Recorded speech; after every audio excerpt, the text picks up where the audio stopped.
우리가 호흡하고 있는 이 날이 새날입니다. 새날입니다.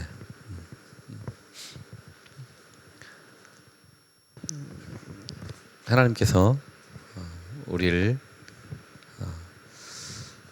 새롭게 하시길 원하시고 하나님이 공급하시는 새 힘으로 우리가 하나님과 함께 그 위대한 삶을 살아가기를 원하시는 날이기도 합니다.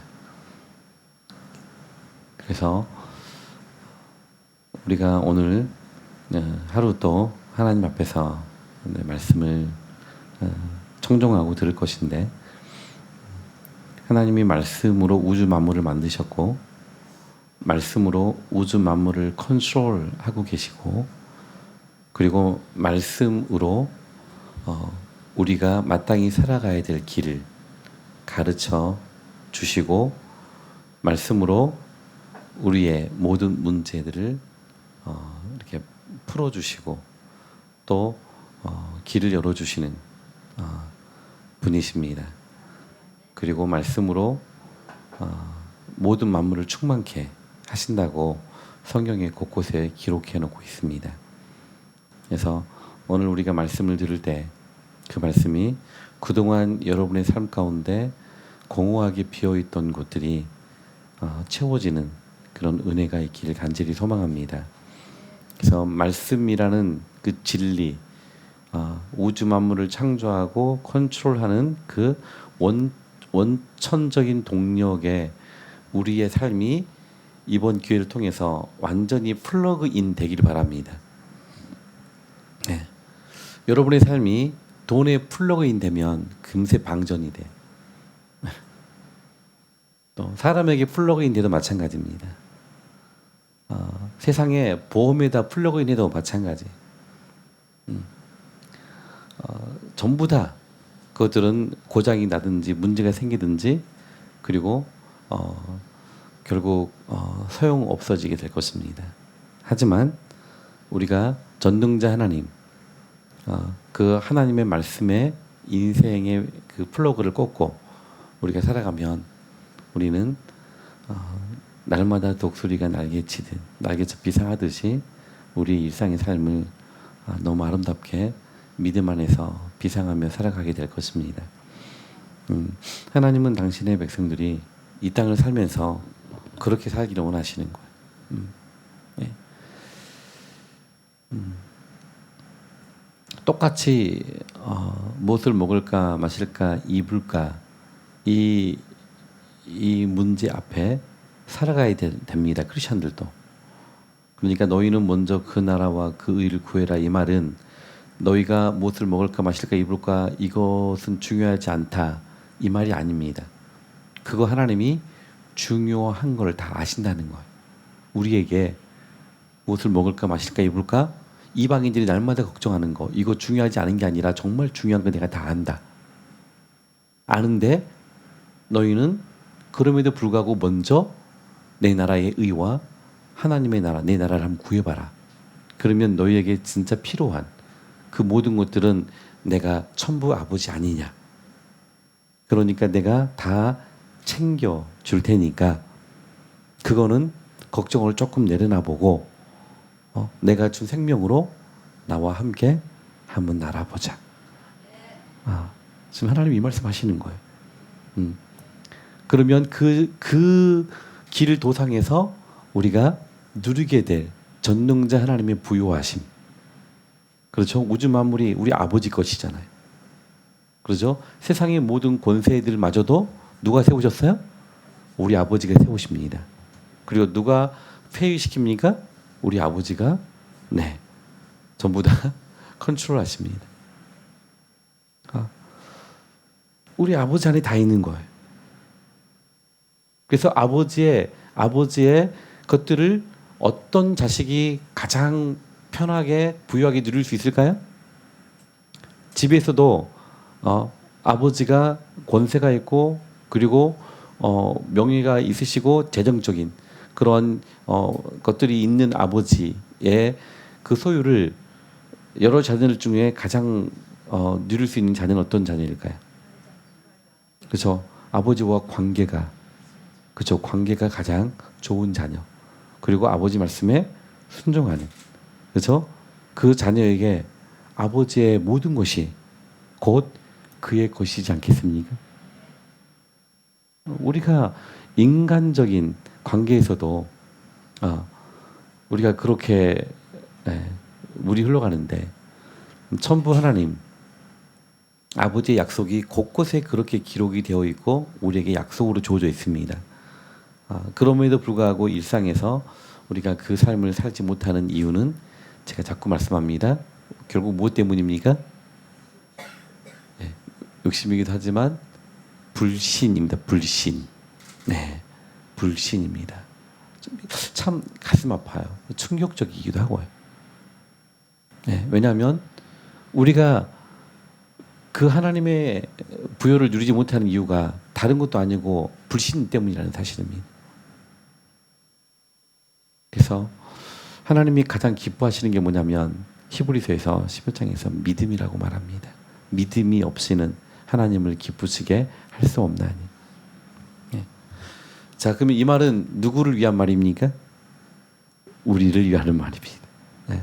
우리를 위한 말입니다. 한 번만 믿어봐. 믿어보면 좋겠는데. 우리를 향하신 아버지의 이 간절한 소원, 네, 이 소원을 우리가 오늘도 하나씩 하나씩 이렇게 말씀 속에서 또 역사 속의 사건들을 통해서 살펴가 봤으면 좋겠습니다. 자, 어제까지 우리가 모세 오경 내용을 정리했는데요. 신명기 내용을 다시 한번 정리해드리고 여호수아로 넘어가도록 하겠습니다.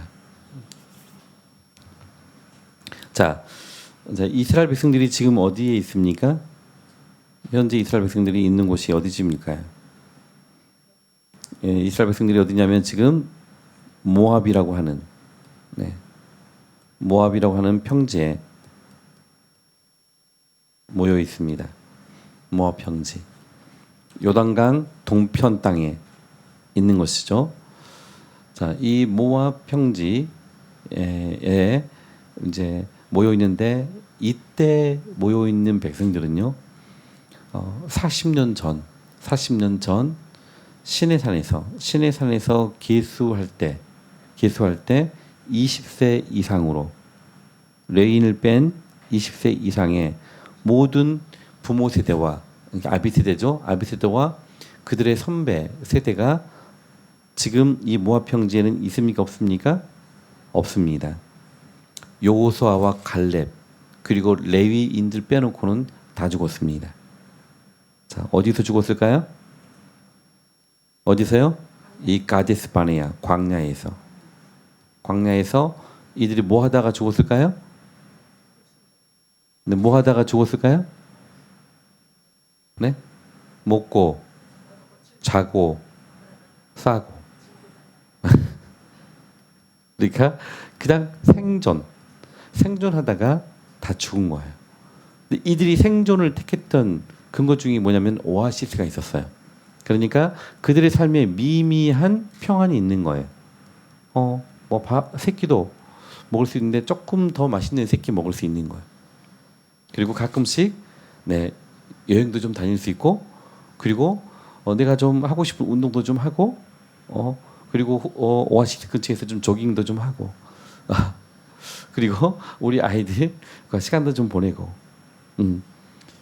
자, 이런 것들의 인생의 가치와 의미를 놓아버린 채 하나님이 부르신 비전, 가나안 땅을 정복하고 그리고 이제 그 자리에서 모든 민족과 열방에 대해서 거룩한 백성, 전능자 하나님을 드러내는, 그렇죠? 전능자 하나님을 예배하고 경배함으로 세상에 드러내는 그 위대한 백성, 그리고 하나님과 모든 민족과 열방을 만나게 하는, 다리를 잇게 하는 그 제사장 나라로서의 위대한 그 삶, 여기에 관심이 없는 이 비전을 이 비전에 관심이 없는, 네. 이 하나님의 꿈, 이 하나님의 부르심에 전혀 관심이 없는 그러한 존재들을 하나님은 광야에서 생존하다가 그냥 다 끝내도록 버려두십니다. 그래서 하나님의 백성들 가운데 가장 큰 하나님의 진노의 자리에 있는 사람들은요, 하나님이 그래 네 생존하다가 끝내,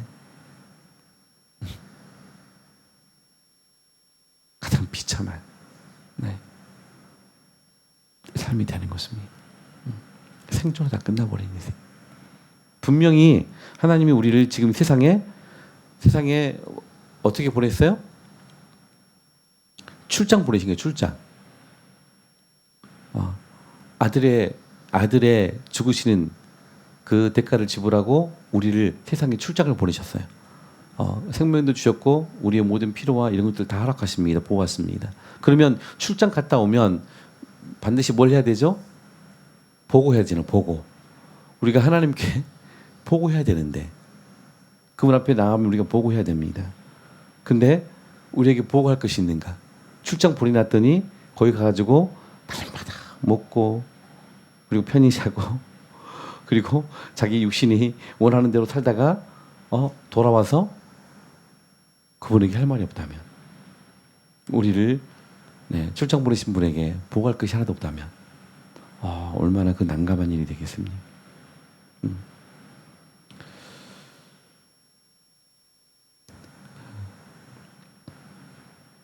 그리고 우리가 교회에서 이제 열심히 봉사하고 섬기고 헌신하는 것도 너무 귀합니다. 근데 그것이 하나님이 기뻐하시는 일이고 하나님이 기뻐하신 방식대로 하나님이 원하는 방식대로 했는가? 아니면 섬기고 봉사한다는 미명 아래 내가 원하는 대로, 내가 하고 싶은 거, 내 마음대로 혹시 하지는 않는가? 이거 늘 점검해야 됩니다. 출장 간 사람은요, 누구의 뜻을 끝까지 관철해야 돼요? 내 뜻이 아니라, 내 방식이 아니라 나를 출장 보내신, 그렇죠?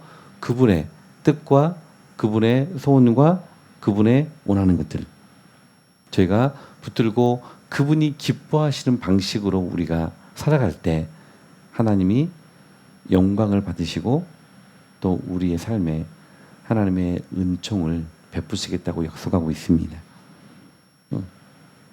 자, 그래서 이제 우리는 절대로 세상에 이 미미한 평안에 주저앉아 있으면 안 됩니다.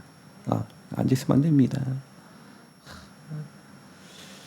화장실 한 개 있는 집에서 두 개 있는 집으로 옮기는 문제로 평생을 살다가 끝나버리는 인생. 그거 너무 가슴 아프잖아요. 네. 한국은 정말 이 평수, 넓은 좀 집에 살려고 그 인생을 거기다 다 바치는 거예요. 화장실이 밖에 있는 집, 2층 집에서 살던 사람이 너무 불편한 거예요. 겨울에도 불편하고. 그래서 열심히 일하는 이유가 좀 집안에 화장실이 있는 곳으로 이사 갔으면 좋겠다 해가지고 정말 열심히 일을 했어요. 그래가지고 드디어 돈이 좀 모아지니까 드디어 집안에 화장실이 있는 곳으로 이사 간 거예요. 얼마나 감사하고 행복하든지. 근데 아이들이 조금씩 크면서 아침에 일어나니까 전쟁인 거예요. 화장실 하나 가지고 서로 줄 서 있고 출근해야 되고 학교 가야 되는데 화장실 때문에 아침에 뭐 불편한 거예요. 그래서 이제 그때부터 또 살아야 될 목적이 또 생긴 거예요. 화장실 2개, 안방이 하나 있고 거실이 하나 있는 집이 좀 필요하다. 그렇게 해서 또 열심히 일하고 해가지고 드디어 한 50쯤 넘으면서 화장실 2개 있는 아파트를 딱 샀어요.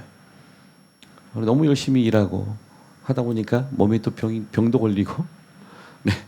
그래서 이제 몸은 쇠약해지고 그리고 인생을 돌아보니까 태어난 인생이 화장실 위해서 살다 끝난 거.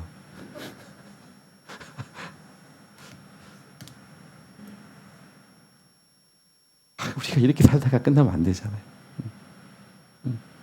무엇을 위해서 살아야 되는가? 하나님이 우리 인생 가운데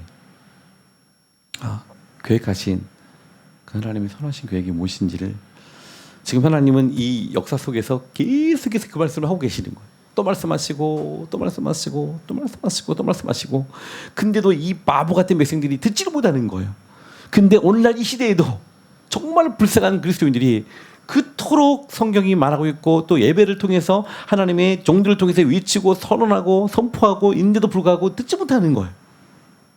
여전히 생존하는 문제에서 벗어나려고 하지 않는, 그 시야에서 눈을 높이 들지 않는, 네, 그런 그리스도인들이 오늘날에도 너무 많이 있어요. 안타까운 거죠.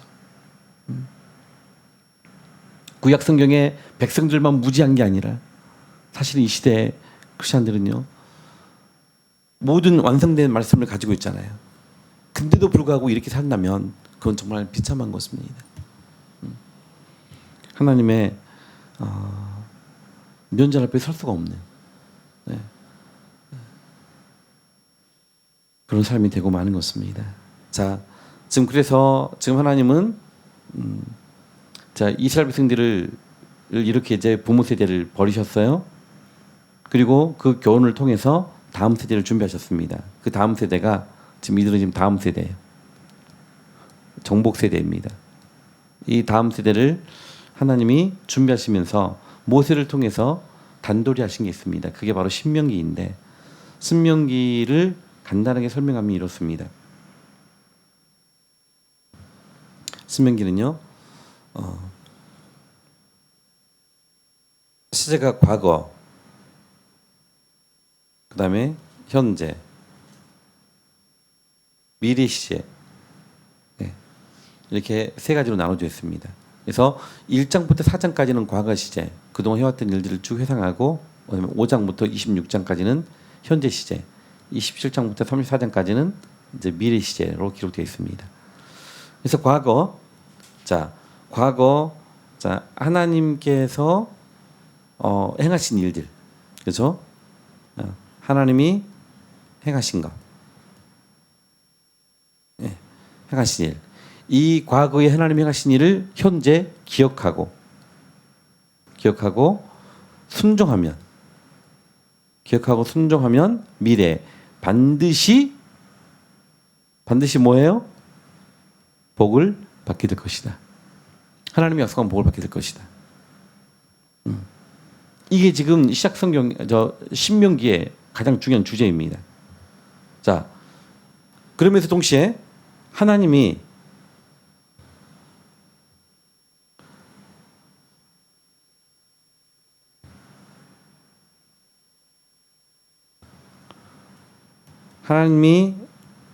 행하신 일,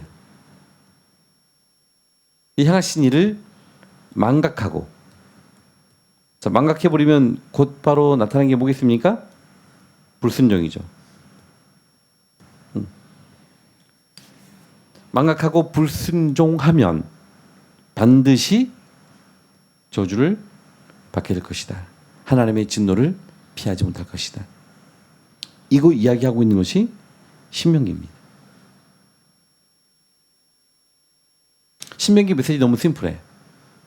과거 하나님이 하신 일을 오늘 기억하고 순종하면 하나님이 약속하신 그 복을 다 받게 될 것이다.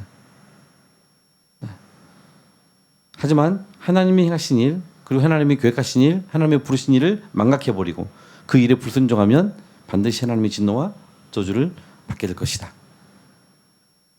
이게 이제 다음 세대, 네, 이제 가나안 정복 세대에게 하나님이 주셨던 모세를 통해 주셨던 마지막 도전이었습니다. 이것이 바로 모세의 유언입니다. 유언, 신명기 말씀이. 이렇게 하고 모세는 죽습니다. 네, 모세가 죽고 난 다음에 자, 새로운 리더가 등장하는데 그 리더가 누구였습니까? 여호사입니다. 네, 여호수아. 네, 그래서 여호사를 이제 우리가 공부를 좀 할 것인데요. 다시 한번 여호수아 말씀을 좀 읽겠습니다. 1절에서부터 9절까지 함께 찾아서 읽겠습니다.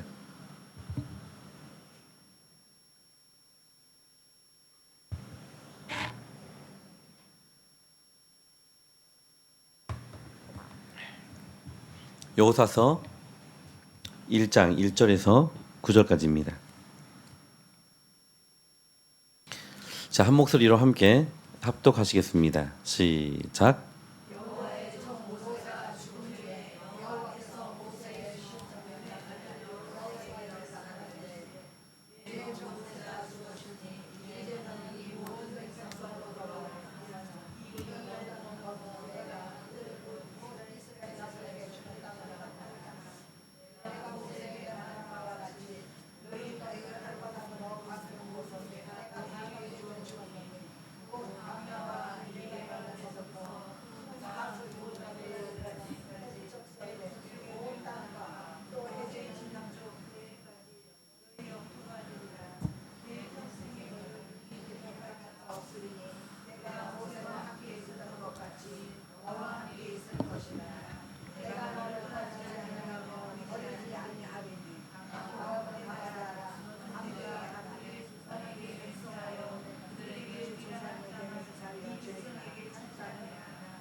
모세가 내게 명령한 그 율법을 다 지켜 행하고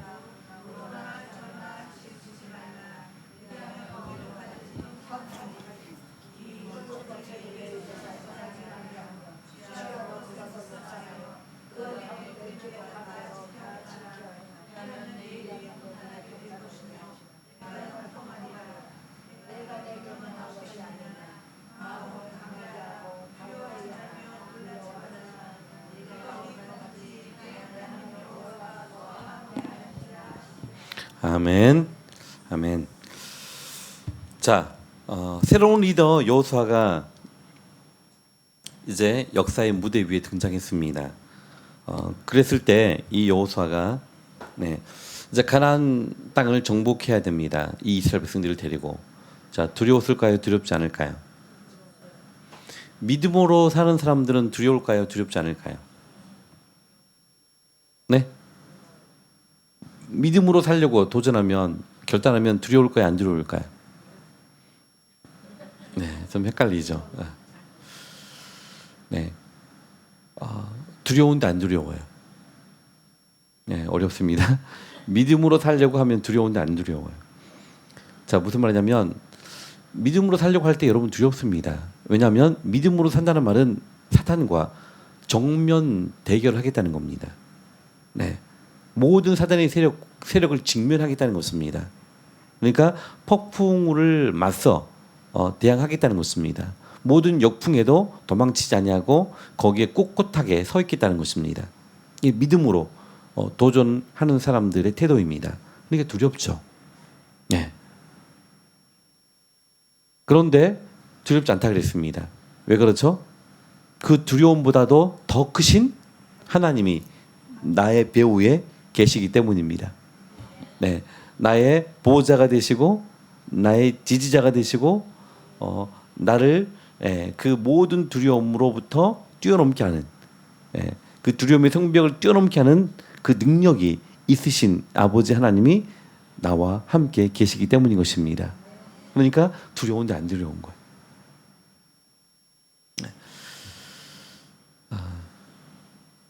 자, 여호수아가 그랬습니다. 여호수아가 이제 이스라엘 백성들을 데리고 가나안 땅을 정복해 가는 그 길목에서 두려웠습니다. 여러 가지 두려운 이유가 있었겠죠. 먼저 가나안에 있는 칠족들은 아주 호전적인 민족들입니다. 철기 문명이 일찍이 들어왔고 그들의 무기는 아주 무시무시합니다. 하지만 가나안 땅까지 오게 된 이 이스라엘 백성들은요, 애굽 땅에 이 청동기 문명을 가지고 여기 와 있습니다. 청동기 문명은 주로 이제 보습기구, 농사하는, 그렇죠? 이런 것들이 주로예요. 그러니까 일단 전쟁의 그 무기만으로도 비교가 안 돼요. 게다가 이스라엘 백성들은 20세 이상이 훈련이 된 군사들입니까? 아니면 그냥 오합지졸입니까? 오합지졸이에요. 오합지졸들이 훈련할 시간도 없는 사람들이었어요. 그런데 이 가나안 칠족들은 끊임없이 전쟁을 해가면서 지금 자기들의 땅을 차지하고 그리고 그 경계선을 지키면서 살아가고 있는 사람들입니다. 네. 이런 상황에서 이런 오합지졸인 이스라엘 백성들을 데리고 가나안 땅을 정복해야 되는 거예요. 그것도 한 민족이 아니라 적어도 최소한 7족들, 아주 호전적인 가나안 7족들과 싸워야 되는 것입니다. 그리고 그 7족들 가운데도 많은 왕들이 있었기 때문에 나중에 계산해 보니까 31번의 전쟁을 하게 됩니다. 30명의 왕들과 싸운 거예요. 31승, 30승 1패. 그러니까 31전, 30승 1패니까 거기서 왜 31전이 되냐면 아이성을 2번 전쟁하거든요. 그러니까 그 아이성 2번 한 걸 하나 빼면 30명의 왕들과 전쟁을 한 거예요.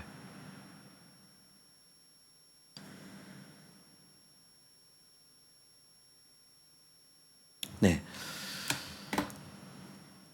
두렵습니다. 네. 또 그 앞에 가나안 땅이, 요단강이 버티고 있습니다. 그리고 당장 전쟁을 해서 이들을 치지 못하면 무슨 문제 생깁니까? 200만 명이 넘는 백성들이 있을 곳도 없고요.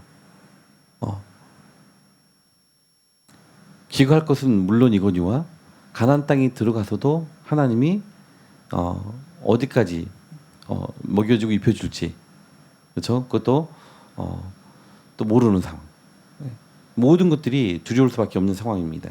자, 그랬을 때 하나님이 여호수아에게 오늘 방금 읽은 본문의 말씀을 통해서 하고 계시는 말씀이 뭐냐면 두려워하지 마. 네, 두려워하지 말라는 것입니다. 아니, 두려울 수밖에 없는 상황인데, 그잖아요 지금. 두려울 수밖에 없는 상황인데 하나님이 말씀하십니다. 두려워하지 마라. 너는 마음을 강하게 하고 담대히 하라.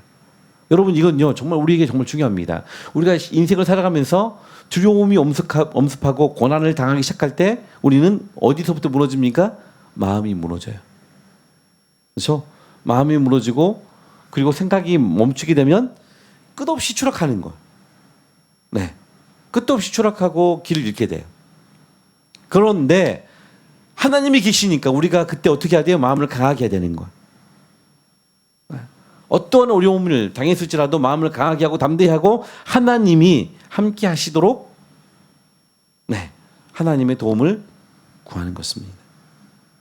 이게 크리스찬의 라이프 스타일이어야 됩니다. 그런데 많은 그리스도인들이 어려운 일을 당하고 고난을 당하면 하나님만 바라보고 하나님께로 더 가까이 가려고 하는 것이 아니라 고난을 묵상해. 네, 근심을 묵상해. 네, 내가 받은 상처를 묵상해. 그리고 거기서부터 계속해서 감정선이 무너지고 그리고 신앙의 길을 잃어버리는, 균형을 잃어버리는 그러한 증상들이 많이 나타나게 됩니다. 자, 하나님은 여호수아에게 말씀합니다. 마음을 강하게 하고 담대히 해라. 마음을 강하게 하고 담대히 해 하면서 이제 당장 전쟁해야 되잖아요. 이 가나안과 7족과 전쟁해야 되는데 이 전쟁에 있어서 백전백승할 수 있는, 네, 자, 백전백승할 수 있는 비밀을 가르쳐 줍니다. 자, 이 두려운 이 상황에서 하나님께서 백전백승할 수 있는 비밀을 가르쳤을 때 이 여호수아는 희열이 있었지 않겠습니까? 아싸라비야. 도무지 물리적으로 할 수 없는, 계산할 수 없는 이 전쟁을 하나님이 백전백승할 수 있도록 비결을 가르쳐줬다는 말입니다. 전략을 주셨어요. 그 전략이 뭐냐면 바로 여호수아서 1장 8절 말씀입니다. 여호수아서 1장 8절을 다 같이 한번 큰 소리로 읽겠습니다. 시작.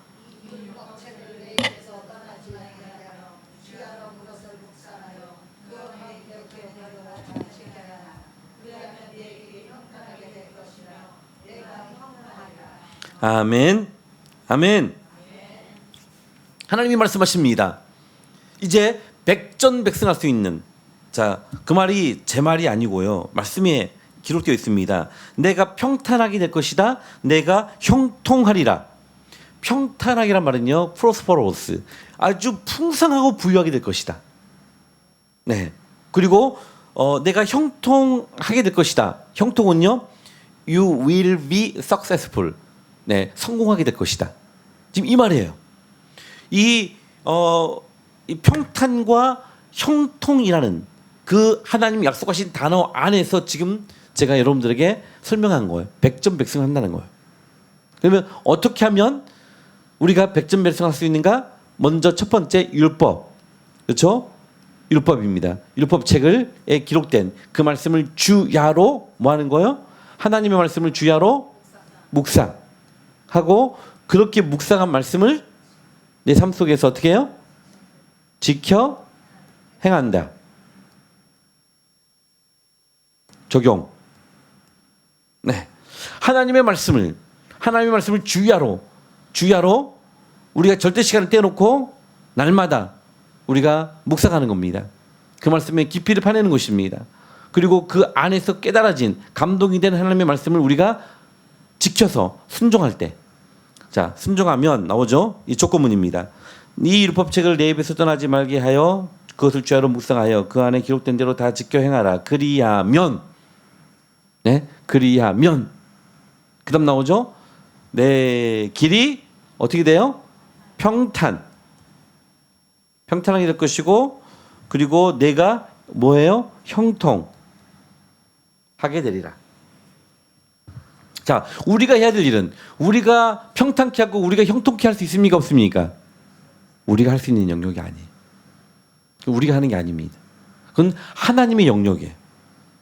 우리를 부욕케 하고 그리고 우리로 최종적 승리를 맛보게 하는 그분은 여호와 하나님이십니다. 우리가 해야 될 일은 어디까지예요? 하나님의 말씀을 묵상하고 지켜하는, 순종하는 데까지, 거기까지. 이 말씀은 여러분 이제 여호수아의 역사가 기록되면서 모든 전쟁을 치르는 과정에서 동일하게 적용이 되고 이 렌즈로 보면 다 보여요. 네, 하나님의 말씀을 묵상하고 지키는가? 그렇지 않으면 하나님의 말씀을 존중하지도 않고 묵상하지도 않고 불순종하고 있는가? 이 둘의 이 극명한 차이를 자 이제 성경이 쭉 해서 이제 기록해 가고 있다라는 사실을 이제 잊지 말고 따라 가보시기 바랍니다. 자, 우리 여기까지만 하면 돼. 하나님의 말씀을 묵상하고 우리가 순종하는 데까지. 그러면 평탄케 하고 형통케 하시는 분은 어떤 분이시다? 하나님이시다. 아멘입니까? 네. 자, 이 말씀을 이제 여호사에게 주시면서 하나님이 여호사로 하여금 마음의 안정감을 찾을 수 있도록 구절을 하나님이 다시 한번 말씀해 주십니다. 구절을 다 같이 한번 읽겠습니다. 시작.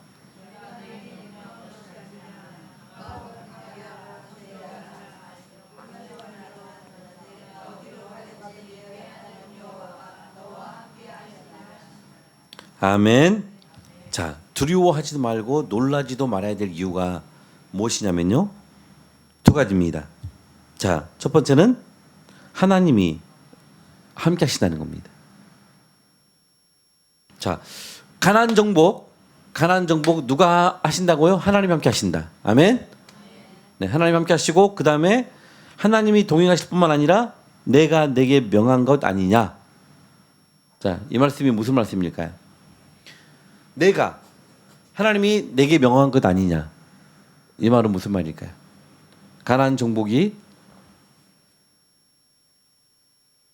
여호사의 일이라는 겁니까? 아니면 하나님의 일이라는 것입니까? It is not your business. 이건 네 일이 아니야. But my business. 지금 이 말씀이 그 말씀이에요. 지금 여호사가 가나안 땅을 이제 정복하고 가야 되는데 하나님이 계속해서 말씀합니다. 너 두려워하지 마. 마음을 강하게 하고 담대히 해. 그리고 내가 준 말씀 있잖아. 그 말씀을 묵상하고 그 말씀대로 순종만 해봐. 네, 그러면 내가 너와 함께하면서 이거 내 비즈니스니까 내가 알아서 전부 다 가나안 실족을 밟아버리고 너희들이 밟는 그 땅을 내가 너희들에게 주겠다. 지금 이 말씀인 거예요. 이 말씀. 네. 우리가 이 하나님을 신뢰하고 간다면 두려울 게 있어 없어요. 두려움을 이겨내는 거예요. 두려움에 사로잡혀 있을 이유가 없더라 그 말입니다. 동시에 이 가나안 정복의 의의가 뭐냐면요. 가나안 정복의 의의는 가나안 칠족들을 그냥 멸하는 게 아니에요. 그들이 살고 있는 모든 악한 라이프스타일, 그들 안에 깊이 들어가 있는 우상 숭배, 하나님을 거부하고 하나님을 경멸하고 하나님을 만으로 여기는 그들의 모든 추악하고 악한 모든 폐역한 그런 삶에 대한 하나님의 심판입니다. 지금 하나님이 이 일을 행하시는 게 가나안 정복의 의미예요. 동시에 그 가운데 그 전능자 하나님을 믿는 백성들에게는 이 가나안 정복은 무엇입니까? 해방을 선포해 주는 거예요. 아멘입니까? 해방을 선포하는 거예요. 대표적인 사람이 누구였습니까? 기생 라합. 그렇죠? 라합과 그의 가정들은요, 이 가나안 정복을 통해서 그들은 사단이 정복했던 그 비참한 삶 속에서 드디어 해방을 받는 거예요. 구원을 받는 거예요. 지금 이 엄청난 일을 하나님이 행하시는 겁니다. 여러분, 우리가 세상이 들어갈 때 여러분 두 가지입니다. 교회가 세상으로 들어갈 때, 크리스천들이 세상으로 들어갈 때 여러분 이 똑같습니다. 가나안 정복과 1차적으로 하나님의 백성들이 여호와의 이름을 붙들고 세상으로 들어갈 때, 직장과 일터와 비즈니스 현장으로 들어갈 때 곧 무엇을 의미합니까? 모든 사단의 세력을, 모든 악한 세력들을 진멸하는 것입니다. 깨트리는 것입니다. 밟아버리는 것입니다. 아멘입니까? 여러분, 그거예요. 교회가 여기에 세워졌을 때, 동정연합장로교회가 이곳에 세워질 때 하나님의 통치와 하나님의 정의와 공의와 하나님의 그 거룩이 이 지역에 세팅이 된 거예요. 그러면 동시에 사단의 모든 정관진들과 세력들에 대해서 이미 하나님이 부셔뜨리기 시작한 역사가 시작된 거예요. 동시에 그거로 끝나는 게 아니라 여기에서 하나님께 항복하고 하나님께 굴복하는 백성들을 구원하시는 거예요. 아멘입니까? 여러분, 그것이 바로 교회가 존재하는 이유입니다. 우리가 믿음으로 날마다 싸워야 되는, 그 전쟁을 치러야 되는 이유입니다. 그랬을 때 우리가 이 전쟁에서 할 수 있는 것은요, 하나님의 말씀을 깊이 묵상하고 그 말씀대로 순종하는 것입니다.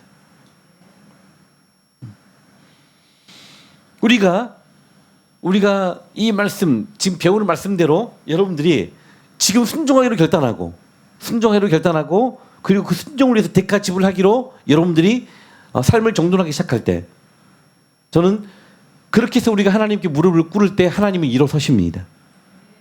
아멘입니까? 하나님의 이름을 위해서 여러분의 삶 가운데, 여러분의 가정 가운데, 여러분의 자녀들의 삶 가운데, 우리 공동체 안에 하나님이 벌떡 일어나셔서 하나님께서 하시려고 하셨던 그 놀라운 계획들을 아주 하나님이 열심으로 이루어 가시게 될 것을 믿습니다. 그 하나님으로 쉬지 못하게 하는 백성들이 되기를 간절히 소망합니다. 그러기 위해서 여호사와 그 백성들처럼 우리가 하나님의 말씀에, 그리고 그 말씀을 깊이 묵상하고 순종하는 삶을 도전해야 됩니다.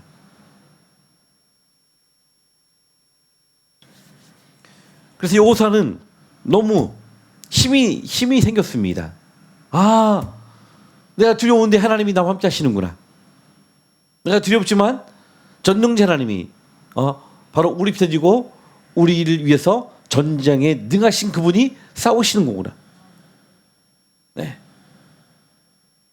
이제 이것을 깨달은 이 여호사는 더 이상 두려워하지 않아도 되는 리더가 되어집니다. 자, 그렇게 해서 이 여호사가 두렵지 않는 것들을 어떻게 할 수 있습니까? 가나안, 이제 이 요단강을 건너게 하는데 먼저 제사장들이 어깨에 법궤를 메고 물속으로 들어가도록 합니다. 근데 그 당시에 요단강이 가장 범람했던 시기예요. 몸에 거두는 시기이기 때문에 물이 가장 수위가 높았고 주변까지 범람해 있는 그 상황 속에서 그 요단강으로 발을 딛고 들어가라는 거예요. 자, 근데 여호수아가 또 그의 백성들이 그 하나님의 말씀에 순종합니다. 순종해.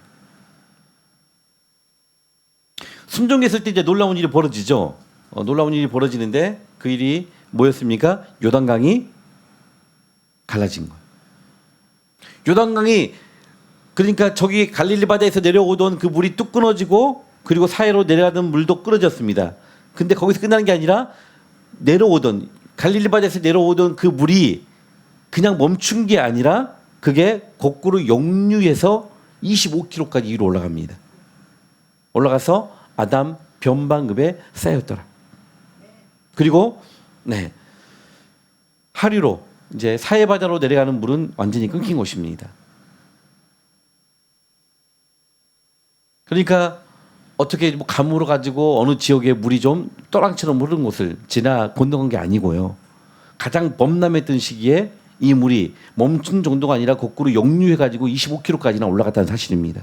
하나님의 살아계심을 분명하게 보이는 현장이었습니다. 그 놀라운 하나님의 일하심을 보게 했던 것이 무엇입니까? 재료가 무엇입니까? 믿음이죠. 믿음인데 어떤 믿음? 실행하는 믿음이에요. 순종하는 믿음. 우리가 믿음은 가지고 있어요. 많은 분들이 믿음을 가지고 있어요. 그런데 문제는 뭐냐면 내가 믿음을 가지고 있는데 그것을 실행하지 않는 거예요. 실행하는 데는 여러분 대가 지불이 들어가거든요. 그렇죠? 그리고 리스크, 위험한 상황들을 직면해야 됩니다. 내가 원하지 않는 상황들을 직면해야 되기 때문에 믿음에서 순종까지 가는데 이게 평생이 걸린 사람도 있어요. 네. 믿는 것과 순종하는 것을 이꼬르로 여러분 보시면 안 됩니다. 믿는 건 믿는 것이고 순종하는 건 순종하는 것입니다. 내 믿음이 순종하는 데까지 갔을 때 우리는 전능자 하나님이 살아 역사하시는 현장들을 그리고 그분의 일하심을 경험하게 될 것입니다. 네, 아멘이십니까? 네. 자, 이제 여러분들이 여호사를 볼 때 초점이 있습니다. 자, 신명기 신학. 이 신명기 신학에서 가장 중요한 게 뭐 있습니까? 신명기에서 외쳤던 가장 중요한 이슈가 뭡니까? 네, 감사합니다. 순종입니다. 순종. 결국 이 순종이 가장 중요했던 지점이 어디입니까? 원천적으로 가장 중요했던 것은 아담에게. 그렇죠? 아담에게 가장 중요했던 게 순종이었습니다. 하나님의 말씀 앞에. 이 순종이 깨어질 때 그렇죠? 하나님을 예우하고 존중하는 관계가 깨졌을 때 모든 비극이 시작됐다고 말했습니다. 모든 관계가 깨어진 지점이라고 말했습니다. 그래서 하나님은 다시 한번 이 백성들을 통해서 세상을 구원하는데 어떤 훈련을 시키냐면 어디에 집중하고 훈련시키시냐면 순종하는 삶. 여기에 집중적으로 훈련을 시키고 계신다는 거. 그래서 순종이라는 삶이 쭉 관통이 됩니다. 신약에 가면 이것이 완전하게 이렇게 에델론처럼 뛰어 올라오는데 수면 위로 쫙 올라옵니다. 이 순종이 얼마나 중요한지. 누구를 통해서 드러내십니까? 누구를 통해서? 예수님을 통해서. 예수님을 통해서 그분이 순종하는 존재로 기록됩니다. 아버지의 말씀에 죽기까지 복종하는, 매일 새벽마다 한적한 곳에서 아버지의 말씀에 순종하기 위해서 기도하는, 네, 아버지의 기뻐하신 뜻을 위해서 그가 십자가까지 지는 대가를 지불하는 그 모습을 이 신약 시대에서 쫙 보여주는 거예요. 전부 다 여러분 순종과 관련된 것입니다.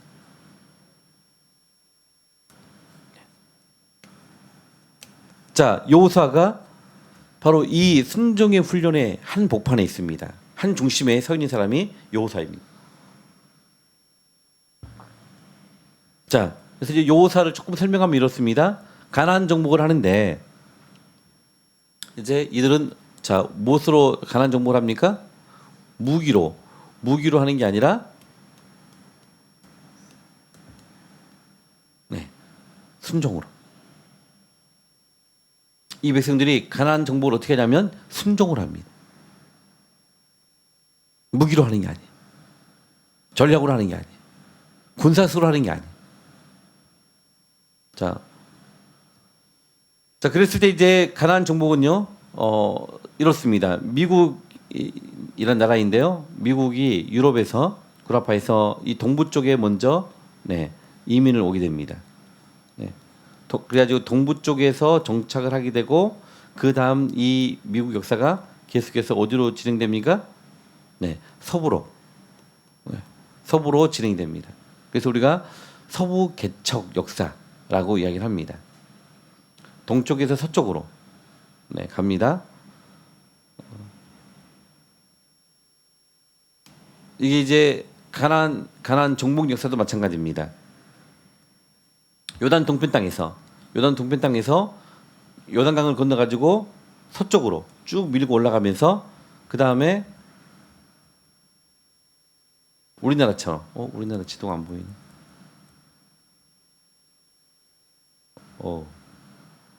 자, 우리나라 6.25 전쟁할 때 메가드 장군이 인천 상륙 작전을 했지 않습니까? 인천 상륙 작전을 백령도를 통해서 인천으로 와가지고 허리를 뚝 자르고 난 다음에 남쪽에 있는 모든 이 공산당을 정리하고 그다음에 북쪽에서 올라갔잖아요. 마찬가지로 이 가나안 정복 정전도 마찬가지예요. 허리를 동쪽에서 서쪽으로 가면서 허리를 자릅니다. 여리고성, 아이성. 그리고 난 다음에 남쪽 그 연합군과 싸워서 이겨내고 그다음에 북쪽의 연합군과 싸워서 이겨서 가나안 땅을 정복하는 그런 스토리입니다. 그래서 가나안 정복 스토리를 여러분들이 기억하실 때 이 메가드 장군의 인천 상륙 작전을 기억하시기 바랍니다. 그리고 미국의 서부 개척 역사 이거 두 가지를 기억하시면 됩니다. 그래서 이게 이제 갈릴리 바다예요. 갈릴리 바다, 요단강, 사해 바다. 갈릴리 바다가 긴 곳이 22km 정도 됩니다. 그다음에 요단강은 96km. 그리고 사해 바다는 74km 정도 됩니다. 다 해봤자 200km가 안 돼요. 작은 나라예요. 작은 나라. 강원도, 그다음에 서울, 충청도 정도? 그 정도 하면 아마 될 것 같습니다. 자, 여기에서 지금 이제 이스라엘 백성들이 자, 모압 평지에서 요단강을 건너서 자, 여기 길갈이라고 하는 곳에 이제 진을 칩니다. 이제 여리고성 전쟁을 하기 위해서 이제 넘어간 거죠. 자, 바로 이제 여기가 지금 여리고예요. 여기 모압 평지에서 지금 요단강을 건너 가지고 이 여리고 바로 턱 밑에 길갈에서 이제 일단은 베이스 캠프를 칩니다. 자, 그러면 그 다음 수순은 뭐겠습니까? 전쟁을 해야겠죠. 전쟁을 해야 되는데 하나님이 이 백성들에게 명령한 게 있습니다. 뭐냐면 할례를 행해라. 할례를. 사장에 이제 할례를 행하라. 여러분 할례가 무엇인지 여러분 다 아시죠? 그 야곱의 딸 디나가 세겜의 추장의 아들에게 그렇게 강간을 당하게 되고 그래서 그거를 놓고 화해하겠다고 거짓말로 하고 난 다음에 그들로 하여금 뭘 하게 했습니까? 동생을 주겠다 해놓고 할례를 하게 했습니다. 그래서 그 세겜에 있는 모든 남자들이 할례를 합니다. 그러고 난 다음에 어떤 일이 벌어졌죠?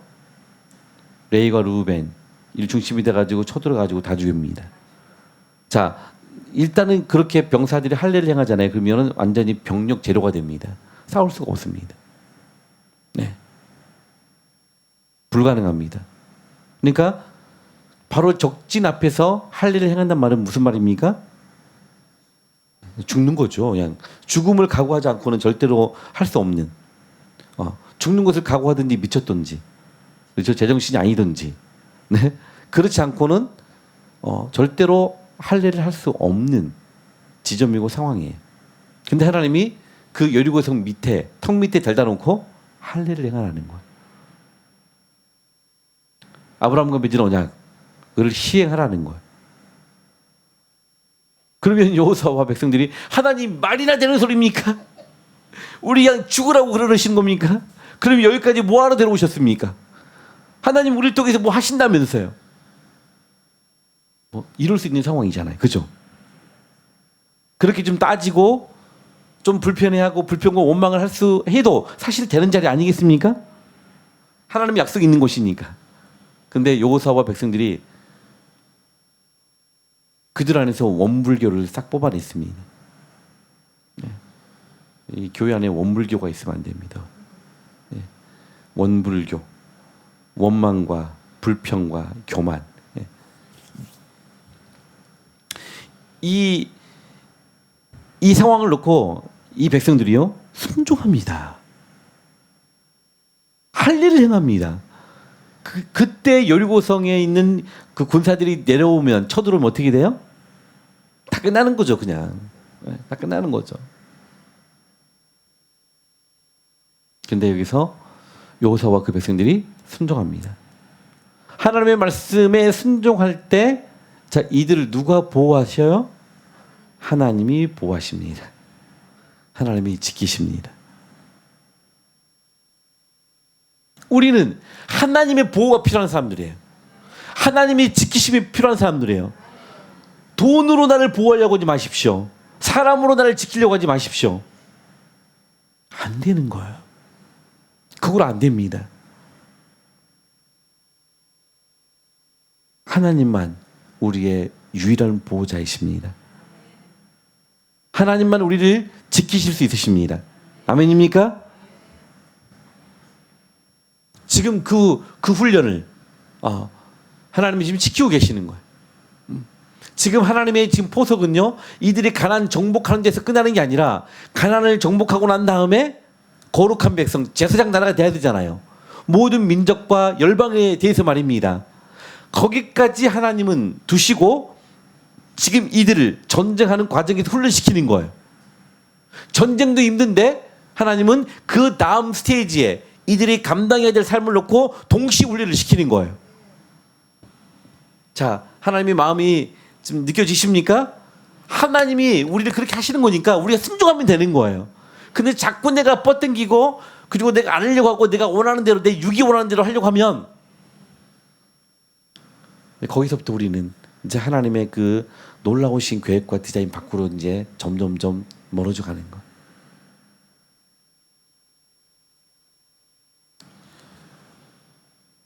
이렇게 하나님은 가나안 정복을 해가는 과정에서 철저하게 순종이라는 훈련을 시켜갑니다. 그리고 그 다음 하나님의 순종의 훈련은 무엇입니까? 여리고성 전쟁에 대한 전략입니다. 전략. 자, 그 다음 하나님의 훈련입니다. 여리고성을 이제 정복하려고 왔잖아요. 할례까지 했어요. 말도 안 되는 일들을 다 한 거죠. 그러면 이제 그쯤에 있으면 여리고성을 조금 속 시원하게 우리가 좀 이해할 수 있는 방식으로 전쟁을 하나님께서 승리를 준다면 얼마나 감사하겠습니까? 그렇죠? 근데 하나님이 여호수아와 백성들에게 주신 전략이 무엇입니까? 대열을 정비하고 하루에 한 바퀴씩 돌아라. 그리고 마지막 7째가 되는 날에는 7바퀴를 돌아라. 그리고 7바퀴 도는 그 끝에 나팔을 불고 소리쳐 외쳐라. 이것이 여리고성을 상대하는 하나님의 전략인 거예요. 여러분, 그것이요 두 가지로 문제가 생깁니다. 첫 번째, 지금 이제 여호수아서 6장 1절에 보면 가나안 거민들이요 성문을 굳게 닫고요 출입하는 자가 없는 거예요. 출입하는 자가 없다 그 말은 이들이 전쟁 준비를 다 끝내고 이제 공격 태세를 다 갖춘 다음에 기다리고 있는 거예요. 뭐 화살부터 창, 끓는 물, 그 다음에 엄청난 돌들, 뭐 무기가 될 만한 것들은 모든 걸 준비하고 난공불락으로 세워진 그 여리고성, 그 위에서 그 안에서 지금 준비가 다 된 채 기다리고 있는 거예요. 근데 그 적들 앞에서 대열을 정비해서 한 바퀴를 돌고 그날 사라지라는 거예요. 일단 도는 것 자체가 뭐겠습니까? 위험한 일입니다. 성을 놓고 아주 넓은 곳에서 멀리서 안전하게 돌 수 있는 그런 곳일까요? 아닐까요? 아니에요. 지금 이스라엘 백성들이 있는 곳은요. 이런 산지예요. 지금 산지. 자, 지금 이쯤 이 별로 크지도 않는 이곳에 네, 이렇게 지중해입니다. 지중해, 해안 평화, 그다음에 셰펠라라고 하는 평지, 그다음에 주로 이제 산으로 돼 있습니다. 내려와 가지고 얘가 요단강입니다. 요단강을 건너면 동부 고원지대가 나옵니다. 그래서 요단강이 쭉 있다면 지금 이 길가리 이쯤이에요. 그리고 여리고성이 이쯤에 있어요. 전부 다 이건 산지. 그러니까 아주 평평한 곳이, 넓은 곳이 있어요, 없어요? 없는 곳이에요. 그러니까 성을 중심으로 해가지고 널찍하게 떨어져가지고 안전하게 돌 수 있는 상황이 아닌 거예요. 성벽 바로 밑으로 겨우겨우 한 바퀴 돌 수 있는 상황이에요. 모든 위험을 감수해야 되는 거. 게다가 그 군대가 여러분 다 돌 수가 없어요. 근데 하나님은 대열을 맞춰서 돌라는 거예요. 그러니까 그 군사들이 대열을 정비해서 도는 것 자체가 피를 말리는 작업인 거예요. 차라리 전쟁하고 말지. 차라리 죽더라도 가서 그냥 싸우고 뭐 뒤엎고 어떻게 하든지 막 칼로 휘두르고 막 해서 전쟁하고 말지. 사실은 이 도는 것을 하고 있을 일이 아닌 거예요. 제 말이 여러분 이해가 좀 되셨을까요? 그리고 그 상황에서 하나님이 이 백성들에게 명령한 게 뭐냐면 아무도 소리하지 마라. 아무 말도 하지 마라. 언제만 소리쳐라? 마지막 13바퀴째 돌 때 그 마지막 순간에만 소리쳐라. 여러분 지금 하나님은 여리고 전쟁을 이기고 안 이기고 이것은 하나님께 관심 없어요. 그건 이미 하나님의 승리 안에 다 들어오고 있는 거예요. 여러분 믿으십니까? 이걸 우리가 믿어야 됩니다. 네, 지금 여리고성 전쟁을 승리하고 안 하고의 문제가 아니라 그 승리를 향한 그 길목에서 그 과정에서 하나님은 우리에게 원하시는 게 무엇인가를 알아야 한다는 거예요. 당신의 백성들을 만들어가기 위해서 하나님과 건강한 관계를 만들고 하나님의 부여와 크심과 그 모든 것들을 다 누리는 백성들로 만들기 위해서 하나님은 순종의 훈련을 시키는 거예요. 하나님과 관계의 훈련을 시키고 있는 겁니다. 여러분 정말 중요한 이야기입니다. 우리가 교회 안에서 봉사와 헌신할 때도 마찬가지예요. 어떤 일을 이루는 것보다 더 중요한 것은 그 과정으로 하나님이 부르셨을 때 내가 어떤 태도로, 그렇죠? 어떤 태도로 하나님을 존중하고 하나님을 예우하고 하나님께 순종하고 이 섬김과 헌신할 것인가, 이게 더 중요하다는 것입니다. 아멘입니까? 이게 훨씬 더 중요합니다. 우리가 뭔가를 이루는 것보다도 더 중요한 것이 하나님을 놓고 우리가 어떤 태도로 있는가, 어떻게 하나님을 존중하고 하나님께 순종하는가, 이것이 훨씬 더 중요하다는 사실입니다. 하나님은 지금 이것을 훈련시키고 있는 거예요. 생명을 걸어야 되는 그 지점에서 하나님은 너희들의 생명은 내게 있다. 전쟁의 승리는 내게 있다. 너에게 있는 게 아니야. 하나님은 전쟁에 능하신 분이다. 아멘? 자, 이것을 보여주시고 그러면서 하나님은 이 백성들에게 하시고 있는 게 뭐냐면 순종의 훈련이에요. 불평불만한 채로 절대로 순종할 수 없습니다. 네버입니다. 순종하는 사람은요, 입에서 불평과 불만하지 않습니다.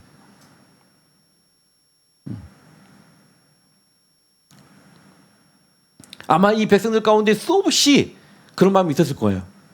뭐 하는 짓거리야. 이 위험한 상황에 우리를 밀어넣어놓고, 이게 뭐 초등학생도 아니고, 이거 뭐 정상이야 이게? 우리 여호와 하나님, 여호와 그분 정말 정상의 신이야? 그리고 그 말을 듣는 여호수아, 저 우리 리더 맞아? 한번 생각해 보세요. 얼마나 많은 말들이 하고 싶었겠습니까? 근데 놀라운 것은요, 이 백성들이 순종한다는, 길갈에서 할례에 순종했던 이들이 여리고 전쟁에 하나님의 전략에 순종합니다. 그 순종의 마지막 지점에서 그들이 나팔을 불고 소리쳐 외칠 때 무슨 일이 벌어졌어요? 여리고성이 다 무너지는 거예요. 여리고성이 무너지는 거예요. 자, 여리고성이 무너졌을 때 이 여리고성이 자 어느 쪽으로 무너졌을까요? 1번 바깥쪽으로 밖으로 무너졌다. 2번 지진이 나가지고 아래로 그대로 꺼졌다. 3번 안으로 무너졌다. 몇 번일까요? 안으로 무너졌다. 어떻게 하십니까? 어떤 근거로 그렇게 말씀하신 겁니까? 안으로 무너진 근거를 성경이 기록하고 있을까요? 이야기하고 있을 것 같습니까? 안 할 것 같습니까? 네. 이제 여러분 여호수아서 이제 6장 7장 읽어보시면 나옵니다. 읽어보시면 자 한번 볼까요?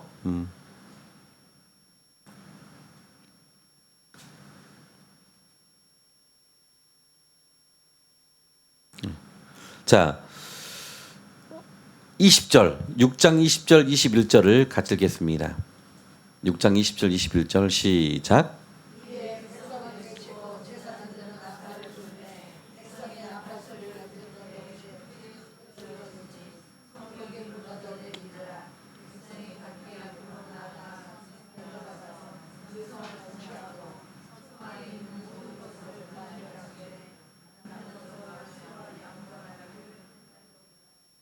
아멘.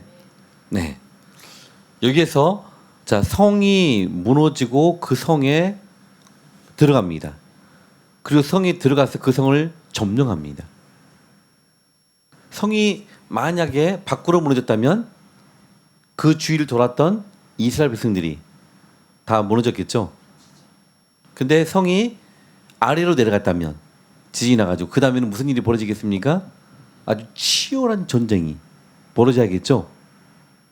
근데 지금 성벽이 무너지고 난 다음에 전쟁을 했다는 기록이 있습니까? 없습니까? 없습니다. 그냥 들어가서 점령한 거야. 그리고 살아남은 자들 전부 다 쳐서 죽인 거야. 자, 이것을 근거로 해서 이제 여리고성이 자 안으로 무너졌다. 이렇게 이제 우리가 이야기할 수 있는 것입니다. 자, 놀라운 것은 여리고성의 전쟁을 승리로 만들었던 그 도구 재료가 뭐예요? 순종이라는 거예요. 순종. 하나님의 말씀에 그대로 순종했을 때 그 순종의 결과가 뭐냐면 여리고성이 무너지는 여리고성과의 싸운 전쟁의 승리를 그들이 맛보게 된 것입니다.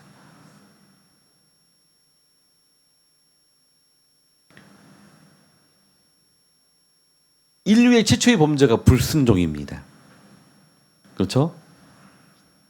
그로 인해서 왔던 그 모든 비참함들 이것들을 회복해 가시려고 할 때 하나님은 이 백성들에게 뭐부터 훈련시키고 있다고요? 순종하는 훈련부터 시키고 있다고 말입니다.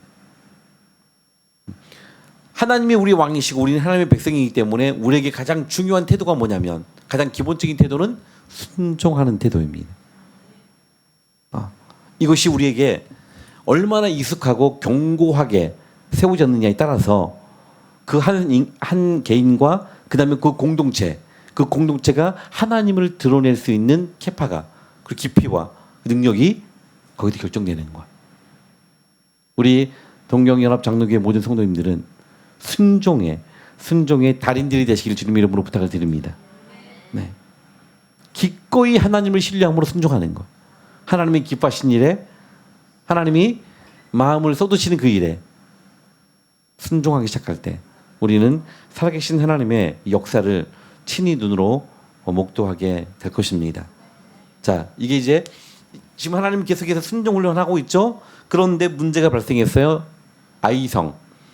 이제 이 여리고성을 정복하고 그 다음에 이제 아이성을 정복하는 과정에서 여기서 실패합니다. 네. 아이성을 실패했던 두 가지 이유가 있습니다. 자, 혹시 기억나시는 게 있습니까?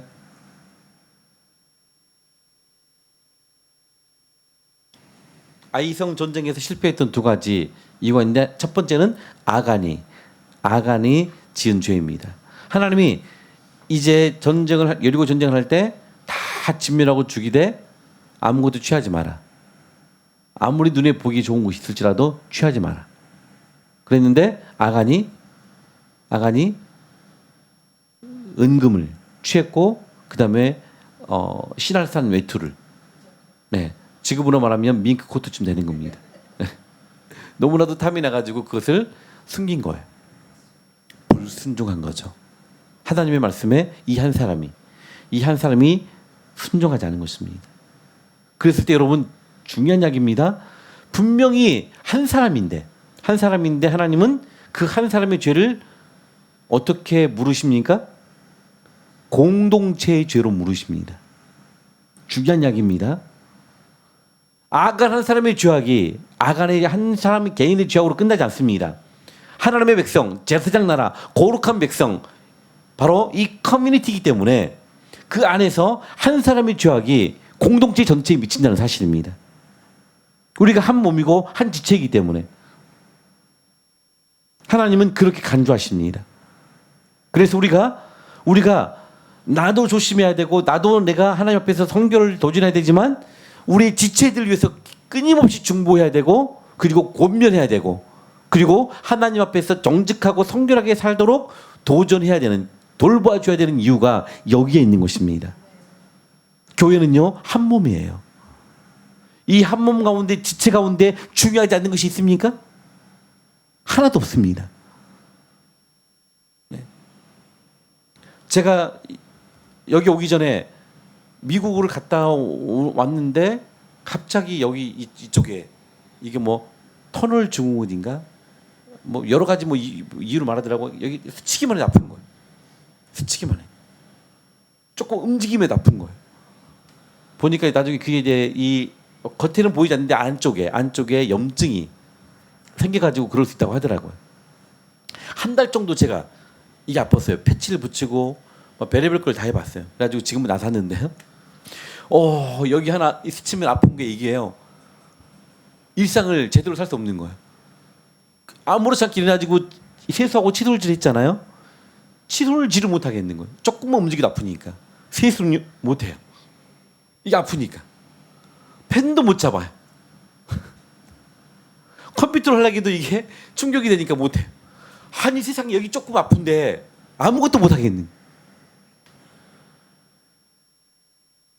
한 번도 이게 이렇게 아무렇지 않게 아프지 않게 움직이고 펜을 잡고 하는 것에 제가 감사해보지 않았거든.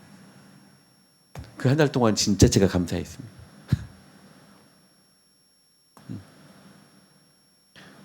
주님의 몸된 교회 안에 어느 한 지체도 아무리 연약한 지체도 소중합니다. 그래서 사도 바울이 고린도 교회에게 끝없이 그 부분을 도전했던 것입니다. 문제를 일으키고 말썽을 일으켜도 일단은 중보하고 기도해주고 그다음에 권면을 해줌으로써 빨리 그 죄로부터 돌이키게 하고 그리고 건강하게 그리스도의 진리 안에서 자라도록 너희가 함께 서로 짐을 져라. 이게 거룩한 공동체의 모습입니다. 아간의 죄를 하나님은요 공동체 죄, 이스라엘 백성들의 모든 죄로 간주하십니다. 여러분 우리 한 사람이 그래서 정말 하나님 앞에 도전해야 됩니다. 그리고 교회는 한 사람 한 사람이 건강하게 신앙생활 할 수 있도록 또 모든 가드를 다 만들고 돌봐줘야 됩니다. 이게 동시에 일어나야 돼요. 개인도 도전해야 되고 교회가 또 한 개인들을 가정들을 케어하고 지키는 이 일들이 선순환이 되기 시작할 때 건강한 주님의 몸으로서 주님이 원하시는 일들을 이 땅에 생각하는 교회가 될 수 있게 되는 것입니다. 우리 동경연합 장로교회가 그런 아름다운 교회가 되기를 주님 이름으로 부탁합니다. 네. 자, 그리고 또 하나의 실패 원인이 있습니다. 그게 뭐냐면요. 바로 여호수아가 여리고성을 정복할 때에는 하나님께 물었어요. 근데 아이성은요. 이 여호수아가 3,000명을 보낸 거예요. 하나님께 물어보지도 않고. 왜 그랬을까요? 자기 인간의 눈으로 보니까 큰 여리고성을 이제 승리했잖아요. 어마어마한 성을 이제 가장 중요한 그 성을 무너뜨린 거예요. 그리고 나서 아이성 보니까 별것도 아닌 것처럼 보인 거죠. 그래서 하나님께 묻지도 않고 3천 명을 보낸 거예요. 완전히 아작이 나고 돌아왔습니다. 전쟁이 실패하고 돌아온 거예요. 그래서 그 원인을 아간을 통해서 잡아내고 그 다음에 요사가 하나님께 회개합니다. 회개하고 하나님의 전략을 다시 묻습니다. 그랬을 때 하나님은 자, 군사를 몇 명 보내게 합니까? 네, 10배 3만 명을 보내라. 그리고 그냥 3만 명을 보내는 정도가 아니라 매복부터 해가지고 아주 디테일한 전략을 하나님이 하달합니다. 왜 그랬을까요? 인간의 눈으로 볼 때 아이성은 아무것도 아닌 것처럼 보였는데 하나님, 모든 것을 하시는 하나님의 눈으로 봤을 때 이 아이성은요, 작은 성인데 아주 견고하고 아주 호전적이고 그리고 쉽게 정복이 되지 않는 그런 성인 것을 하나님은 알고 계셨던 겁니다. 자, 이 말 이해가 되십니까? 내 경험을, 그렇죠? 내 생각을 하나님보다 앞에 두지 마시기 바랍니다. 아무리 하찮은 일일지라도, 아무리 작은 일일지라도 우리는 하나님께 지혜를 구하고 하나님의 뜻을 먼저 묻고 하나님이 기뻐하실 것이 먼저 무엇인지를 확인하고 난 다음에 우리는 그 일들을 감당해 가야 할 것입니다. 중요합니다. 교회에서 정말 많은 사역들을 우리가 하게 되는데 그게 큰 일이든 작은 일이든 상관없이 먼저 하나님께 묻는 교회 되시기 바랍니다. 그리고 하나님이 기뻐하시는 방식으로 그 일들을 감당해 가는 교회 되시길 바랍니다. 지금 하나님은 전부 다 지금 이 가난 정복을 놓고 이 백성들을 훈련시키는 걸 통해서 나중에 하나님이 세우실 교회를 어떻게 하나님이 세워가기를 원하신지를 다 말씀해 주고 있는 거예요, 지금.